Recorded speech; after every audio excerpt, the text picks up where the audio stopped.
The year 1867, a bearded philosopher named Karl Marx sits in the dim light of the British Museum, scribbling the foundational texts of Das Kapital. He is writing about a terrifying future where every human interaction is reduced to a cold transaction, a world where even kindness is a commodity bought and sold for a profit. He had no idea that over 150 years later, he would describe the career of Jimmy Donaldson, MrBeast, with frightening accuracy. We view MrBeast as the internet's greatest philanthropist, a modern-day saint who builds wells and pays for surgeries. But through a Marxist lens, MrBeast isn't the solution to capitalism's failures. He is its final, most dystopian evolution. He has perfected an economy where human desperation is gamified, and charity is no longer an act of mercy, but a high-yield digital asset. Marx warned us that under What do y'all think about MrBeast, man? I know a lot of people have very crazy theories about this guy.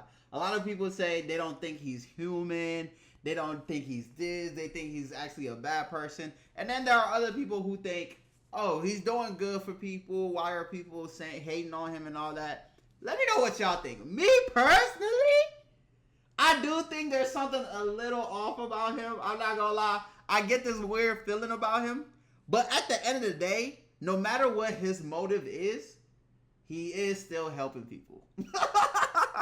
You get what I'm saying? No matter if he has ulterior motives, he is still helping people. He is still doing the surgeries. He is still building the wells. He's still doing that.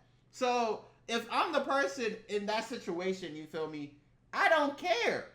Because you're still doing good technically. I don't care if you're doing it for views or doing it to make yourself look good. At the end of the day, I'm still getting the surgery done that I need. Y'all get what I'm saying? So that's how I feel about it. But let me know what y'all think about him, man. late-stage capitalism, everything, even our empathy, would have a price tag. MrBeast didn't just find that price tag, he built $1 billion empire on it. This is how the world's most popular creator perfected the exact dystopian economy Marx predicted over a century ago. Commodity fetishism. In the first volume of Das Kapital, Marx introduces a concept that explains why MrBeast's videos feel so mesmerizing yet so hollow. He wrote, "A commodity appears at first sight an extremely obvious trivial thing, but its analysis shows that it is a very queer thing, abounding in metaphysical subtleties and theological niceties." When you watch, like I said, I felt like there's something off about him,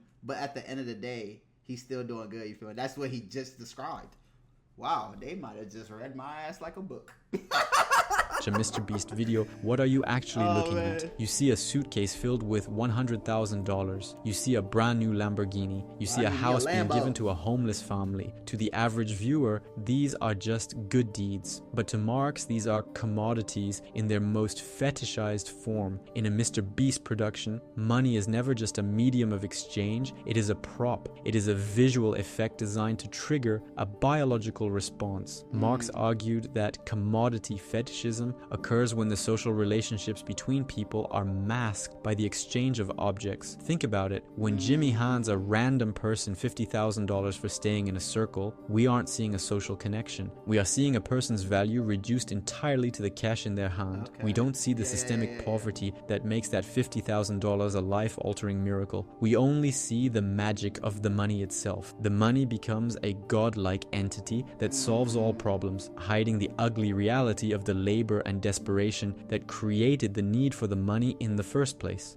And I'm gonna tell y'all one thing too.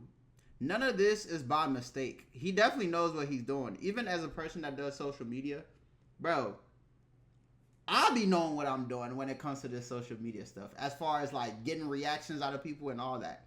So do you think somebody with this much money and this big of a team behind him doesn't know what they're doing? Trust me, everything is calculated. To the thumbnails, to the way they word things in the videos, everything is literally calculated. You feel me? I'm one person and I know how to get a reaction out of people. I know what to say to make people go crazy. I know exactly what to say and how to act. So imagine him. So all this stuff this dude is saying in the video, do not take it lightly at all. I don't take it lightly. You feel me? I'm actually sitting down and I'm realizing he's right. You feel me? This is kind of true. And we're not even halfway through the video.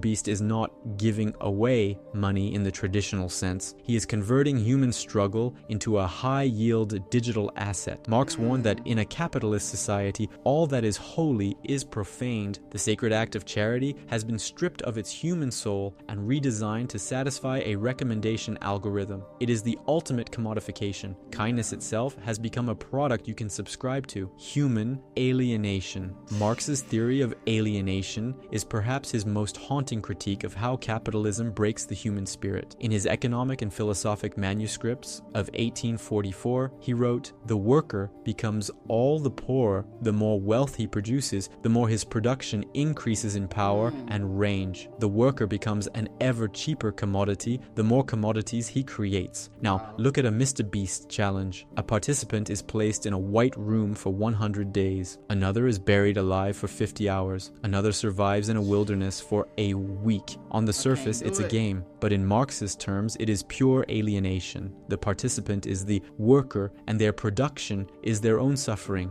They are separated from their family, their environment, and their basic human needs, all to produce a spectacle for a global audience. Marx argued that under capitalism, the worker is alienated from their species essence, their true human nature. By placing people in sensory deprivation or extreme physical conditions just to pay off student debt or buy a house, MrBeast literally strips them of their humanity to see how much value can be squeezed out of their endurance. They aren't there because they want to play a game. They are there because they are economically coerced. In one video, a man stays in a circle for months to win money for his family. We watch his mental health decline. We watch him weep. This is exactly what Marx meant when he said the worker's labor becomes an object, an external existence that exists outside him, independently as something alien to him. The contestants' pain is no longer their own, it belongs to the Beast brand. It is a raw material, like coal or iron, mined from the human psyche and sold to us as entertainment. The more the contestant suffers, the more wealth the video generates. They are a cog in a machine that requires their total alienation to function. They sell their life activity to obtain the means of subsistence, turning their very existence into a game of survival. Exchange value. To understand the genius and the horror of the MrBeast model, we have to... Bro, money will make people do some crazy things, bro.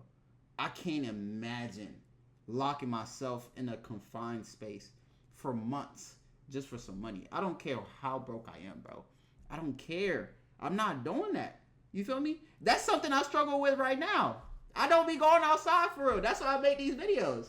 You feel me? So the little human interaction, I can't even imagine that being stripped away from me. Like, I can't do it. I think I would literally go insane. No type of money is worth that, bro. Like, none. I'm sorry. I couldn't do none of his videos.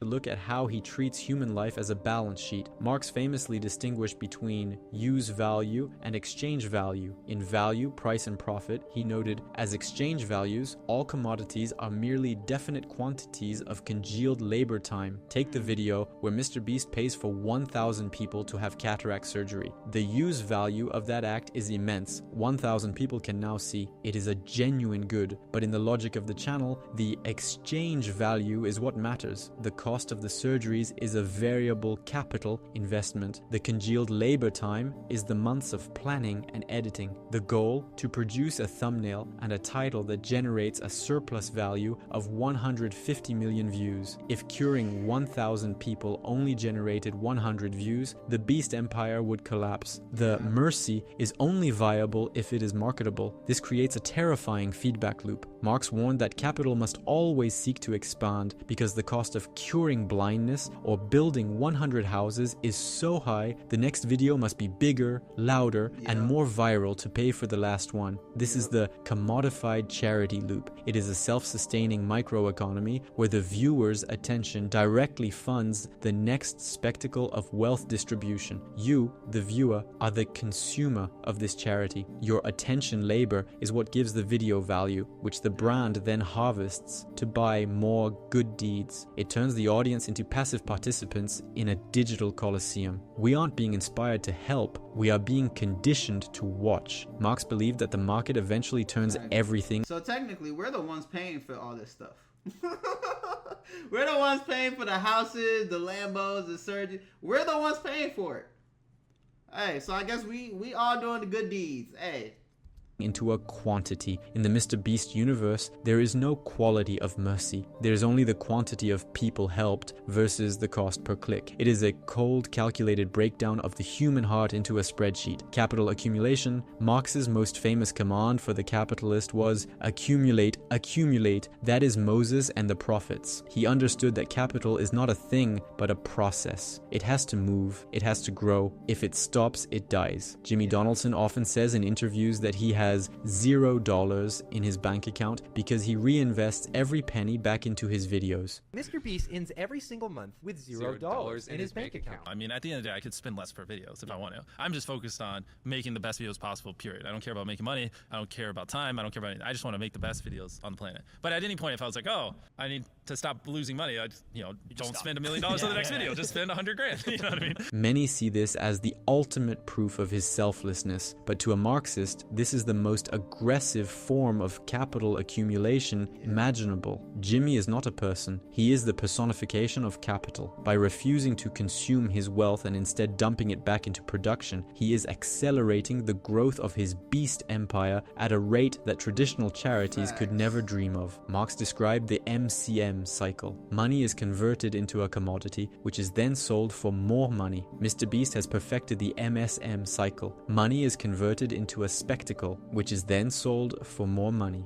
Because he reinvests 100%, he is able to build a monopoly of attention. He creates a barrier to entry so high that no other creator can compete. This is the microeconomic engine your client asked about. By operating at a break-even point on individual videos, he is actually building a massive, high-yield digital asset, the brand itself. This brand can then launch Feastables, MrBeast Burger, and massive merchandising lines. The charity is the marketing department for a global conglomerate. Marx warned that as capital accumulates, it centralizes. We see this today. One man now controls the charity narrative for the entire internet. He has become a private state, providing the services like water, housing, and healthcare that the actual state has failed to provide. He is the benevolent dictator of the digital age, exactly the kind of prince of industry Marx feared would replace traditional society. The reserve army. Finally, we have to look at the people who aren't in the videos. Marx spoke of the Industrial Reserve Army, a mass of desperate, unemployed people who exist on the fringes of society. He wrote, "The Industrial Reserve Army, during the periods of stagnation, weighs down the active labor army. During the periods of overproduction and paroxysm, it holds its pretensions in check. In every MrBeast challenge, there are 100, 1,000, or even 10,000 people, but for every person in that video, there are millions more in the comments begging for a chance. Jimmy, please help me pay my mom's medical bills. Like, Jimmy, I'm about to lose my house." This is the reserve army of the beast economy. They are the millions of desperate souls who make the contestants replaceable. Marxism teaches us that the system needs this desperation to function. If everyone had a house, if everyone had healthcare, if everyone had their debt paid off, MrBeast's content would be boring. There would be no stakes. The spectacle relies on the existence of a massive suffering underclass. The reserve... Bro, he broke this dude down to a T. God damn. And this is why I love watching videos like this, bro, because I'm learning a lot. I hope y'all learned a lot too. I done learned a lot from this. Bro, I'm not gonna lie. Army is what gives the video its tension. MrBeast is not a bad person. In fact, by all accounts, he's a very nice one. But that's the point. Marx wasn't interested in whether the capitalist was nice. He was interested in what the system forced them to do. We aren't watching a man fix the world. We are watching a man prove that the world is broken beyond repair. And the scariest part, we can't stop watching. We are the ones providing the living labor of our attention, keeping the vampire alive. And that's what I said in the beginning, bro. Like, something feels off about him. But to me, at the end of the day, he's still doing good deeds. You feel me? He's still helping people. No matter what his motive is, he's still doing those things. So you can't really be like, oh, burn him at the stake. You feel me? Like, I don't know, man. Just let me know what y'all think about the whole situation. What y'all think about MrBeast, man. To me, I don't care enough to feel some type of way. How I feel is how I feel. You feel me? So, yeah. I hope y'all enjoyed the video, though. I hope y'all learned something. I definitely did. Shout out to this dude. What's his name? I can't pronounce that, but y'all see it. But yeah, that's the end of the video. I hope y'all enjoyed.